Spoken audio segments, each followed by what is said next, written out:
Let's bring in right now, ahead of a town hall in Miami, Republican presidential candidate, former New Jersey Governor Chris Christie. Governor, thank you for being with us. Is Donald Trump scared of you? Apparently, yes. That's all we can conclude. He apparently is very scared of me because it doesn't look like he's going to show up on Wednesday. And I don't think, given the memo I read, he's scared of Ron DeSantis.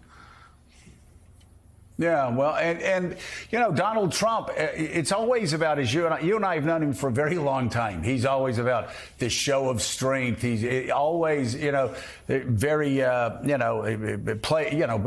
the macho thing. A lot of symbolism, just talking about how strong and vital and powerful he is. And yet again, I find it, sorry, I can't imagine this as a politician. He's scared to show up on stage and debate you. And I do think, and a lot of other people agree, I do think it's specifically about you. He saw what you did to Marco Rubio in 2016, and I guess he thinks you can do it to him. Well, Joe, look, if what he was saying were true, which is he's got this great record as president, and that he's so far ahead, why wouldn't you come onto the stage and take a victory lap and just lap everybody else on the stage? And you're right, he does, this is a guy who plays macho man at rallies. Only people our age, Joe, understand even what that song is, let alone right. what he thinks it means to him, right? So, all I could say is this. If he believes he should be the nominee, if he believes that he's got such a great record, if he believes he's the best person to go against Joe Biden, then show up on Wednesday night and stop being such a coward. Yeah, he plays macho man. You're right. He always has, but there's so much overcompensating. But again, afraid to even show up to debate. I'm wondering, Governor, Ron DeSantis's memo, the memo from the Super PAC said that he needed to go after Vivek the fake. A lot of emphasis on Vivek, who, from what I've seen, is up to his neck. A very, really talented guy. I've talked to him on the phone early in the campaign, but it seems that he trots out one conspiracy theory after another conspiracy theory.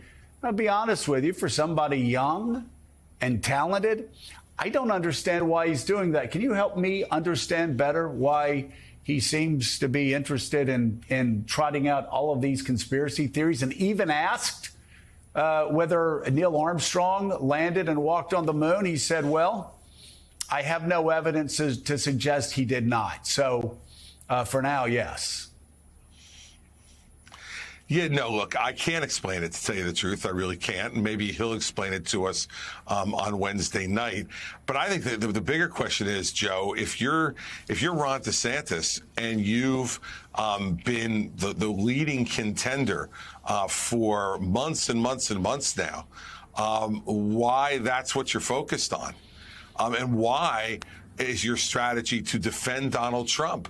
I mean, look, Joe, the guy's going to be, by the time we get on the stage Wednesday, it's possible that Trump could be out on bail in 4 different jurisdictions: New York, Florida, Washington, D.C., and Atlanta.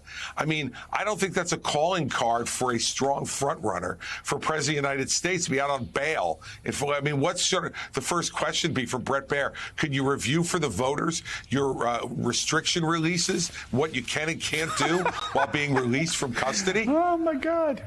I mean, and yet we got DeSantis focusing on Vivek and saying he wants to defend that. I don't want to defend that, Joe. I want to be on that stage to say to the voters in the Republican Party, let's stop normalizing this conduct. This is not normal. And whether you believe that these prosecutions are fair or unfair, strip that away for a second. Is this conduct the kind of conduct, because he doesn't deny the conduct, is this conduct the kind of conduct you want from a president of the United States? And I don't think it is. Governor Christie, this is Jen Psaki. I wanted to ask you to put your legal hat on here, which I know you do on a regular basis, because Trump's lawyers have requested now to move the date of the trial, or one of the trials, I should say, until 2026. And they've made the argument in a very creative way that they need years to go through discovery and all these documents. What do you think of their proposed timeline? And tell us a little bit more about how that process typically works and how much time you actually think they might need. Well, Jen, I'm actually surprised that they didn't ask for a trial date 6 months after his death certificate was signed. I got to tell you the truth. I don't get it. You don't need that much time at all. And the fact is that I think that this judge will probably settle in on sometime the summer of 2024. I think if you give them anywhere from 10 months to 12 months, that is more than enough time to get ready for a single defendant case. Now, granted, there are lots of documents, but that's the nature of today's criminal practice. There are always going to be lots of documents with the existence of email and text messages and WhatsApp and all of the rest of that stuff. So there will be a lot of paper. But the fact is, you also have tools like electronic searching through these documents that you never had before. And it's not like they're sitting there and rustling through, 10 rooms full of paper. It's all electronic and then get through it. So I think I don't think a January trial date was ever realistic in this. I think that probably is too tight. But I would think anywhere from April to July, somewhere in that time frame would be fair to the defendant. And also remember, the public has an interest in a speedy trial also, Jen. Their desire is to get this thing resolved, and the public has a right to have answers in this case as well. So that speedy trial right runs both ways. Governor John Heilemann is with us. With a slight delay, he has a question for you. John. Sure. Hey, Governor, I want to, as long as we're going to talk about the law here and not strictly about politics, I want to frame this question for you in a slightly different way on these cases that the former president is facing, which is, you have some experience as a prosecutor, as everyone knows, and are someone who I think a lot of people would say knows your way around cases of this kind, not just in terms of how they play out, but in terms of their relative strength. We now know the president's been indicted in these 4 different cases. If you had to run one of them, if you had to be in charge as a prosecutor of one of them, the strongest case, the case you thought you could most obviously win, which one would it be? It would be the classified documents case, John. For 2 reasons, because it is extraordinarily clear law that you're not allowed to take classified documents out of the White House after you're president. And secondly, the obstruction is so clear. You can prove the obstruction of justice through the notes of his own lawyer. And video from his own surveillance cameras.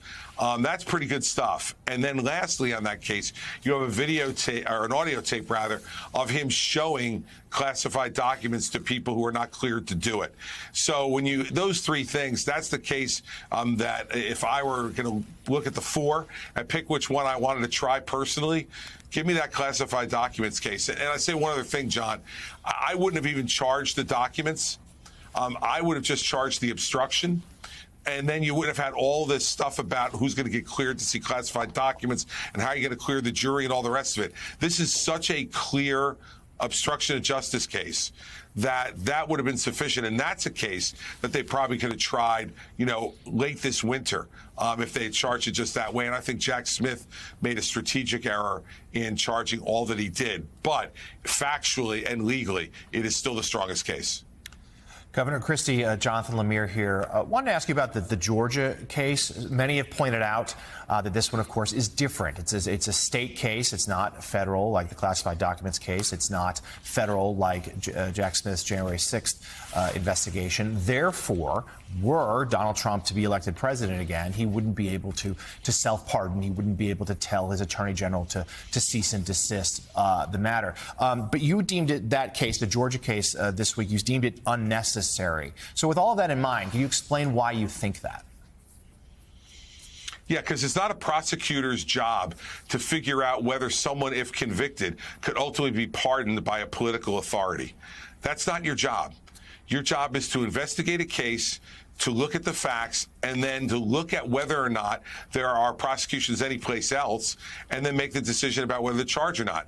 I have no problem with Fani Willis charging all of the other defendants that she charged, because Jack Smith chose not to charge those people.